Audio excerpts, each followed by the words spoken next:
Hello world, welcome back to the Namondo edit.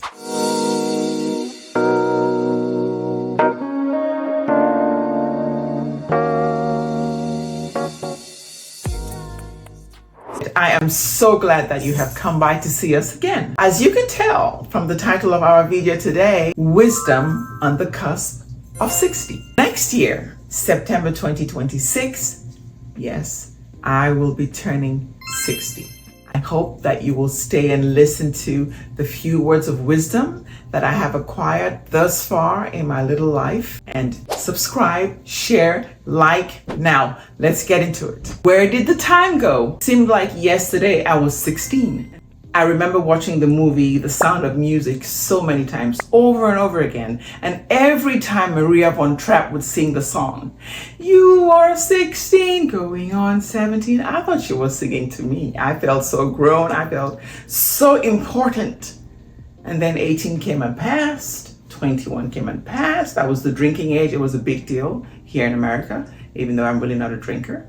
And then 30, 40, 50, like a blink of an eye. Now I'm right around the corner from 60. Unbelievable. I am here to share with you the wisdom I have acquired thus far.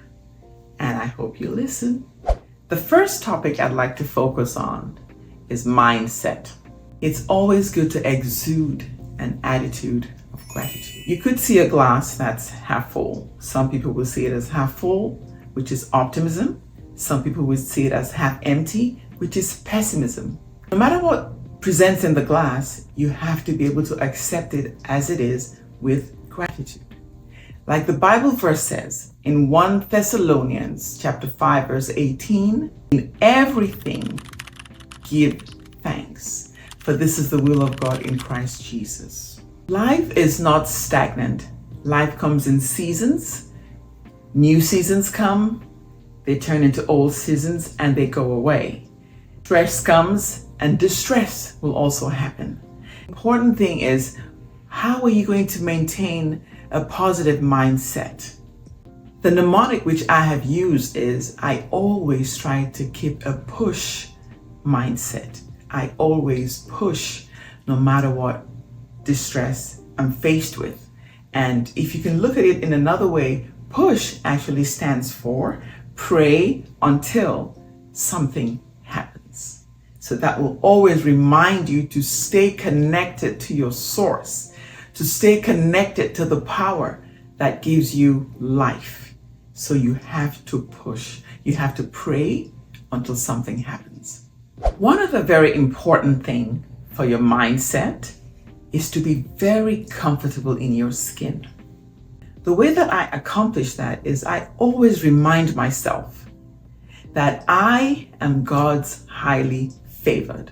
If God took his time to make every strand in my body, I owe it to him to live authentically the way he created me to be. So that's how I manage maintaining being comfortable in my skin. It is not good to try to be something that you're not. It will affect other areas in your life in negative ways. So the best way is to be comfortable in your skin. The second topic I'd like to focus on is success. A lot of people think that success for a woman is being superwoman. You know, if you can just picture her holding a shield and a sword and she conquers everything with motherhood and career and social, just superwoman. That is unrealistic. When you're faced with situations in life where you do need help and help is offered, take it. You have a newborn baby, your mother-in-law comes over, your mother comes over, your sister comes over, take it. Let them come over and help and cook. When the children are growing up, if you're in a situation where you need babysitting or you need house help, if you can afford it, hire it. If you can't afford it, but there are friends who can chip in and help here and there, take the help and get some sleep. Because a lot of us go without sleep for years and years and years, inadequate sleep, trying to be superwoman.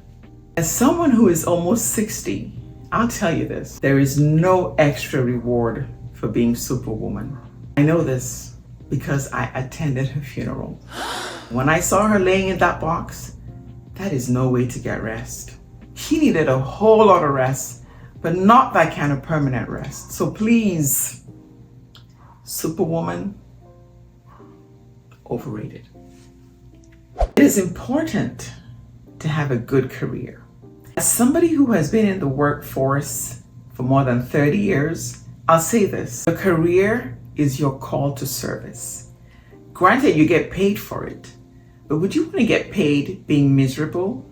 Or would you want to get paid being happy doing what you do, seeing the immediate effects of your service to humanity?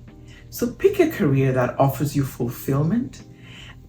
As well, remember that through the lifespan of your 30s, 40s, 50s, you may change careers, and that's okay. Sometimes we start with one career. We may have been urged by our parents to do that particular career. And then as life goes on, maybe family situations require us to introspect and make changes and see what it is that we're really here on earth to do. But the important thing overall is to just make sure you always do have that thing that gives you fulfillment and that is of a great service to humanity. I'd like to add this: success is not one size fits all. As a matter of fact, for some people, success might just be waking up this morning. What defines success in your 20s might be completely different from what defines success in your 40s or in your 50s. Several people will go through several different careers through their lifespan, or will do those careers simultaneously. A lot of us are multi-talented beings. And so there's absolutely nothing wrong with exuding all those talents that were bestowed upon you by God so that you can achieve success and happiness. The next topic I'd like to cover is relationships. All relationships. Mother, father, wife, husband, child, parent. All relationships, effective relationships, require effective communication. You have to remember, people don't reside in your head. You have to speak clearly, intelligibly, and explain what you're feeling and what's in your head.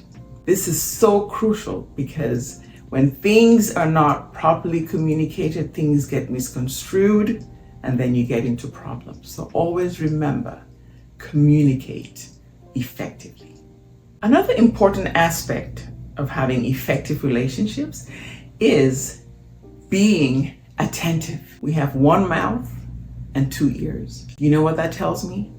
I should be listening twice as hard as I'm speaking. When you listen, you have better discernment. You even pick up nuances that were not spoken. So being attentive is very, very important.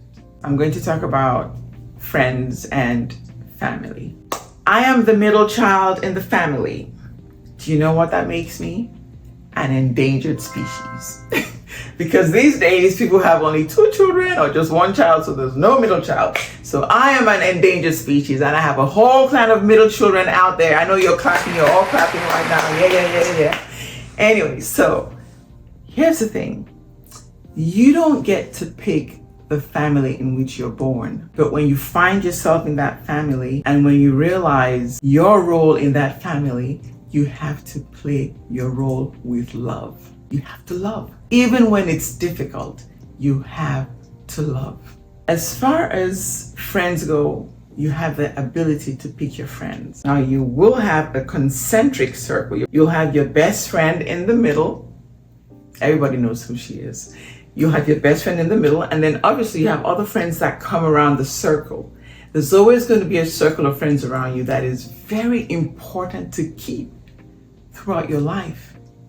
Because when you inch up 60, 70, 80, studies have been done, the quality of your life, those friends around you, family around you, that's what matters in the end.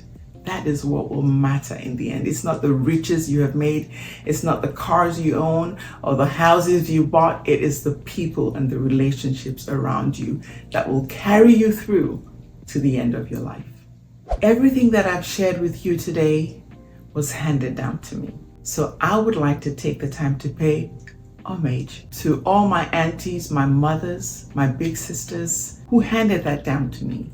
I appreciate you, and it sheds so much light on the way that I led my life. And for those of you coming up behind me, I hope there is some wisdom that you picked up from our little session today. And please comment. Let's hear from you, because I know everybody has pearls, no matter what level you're at, 20, 30, 40. We all have pearls that we live by. So let's comment and share the information. Subscribe. Follow me on socials, on Instagram and TikTok. Thank you.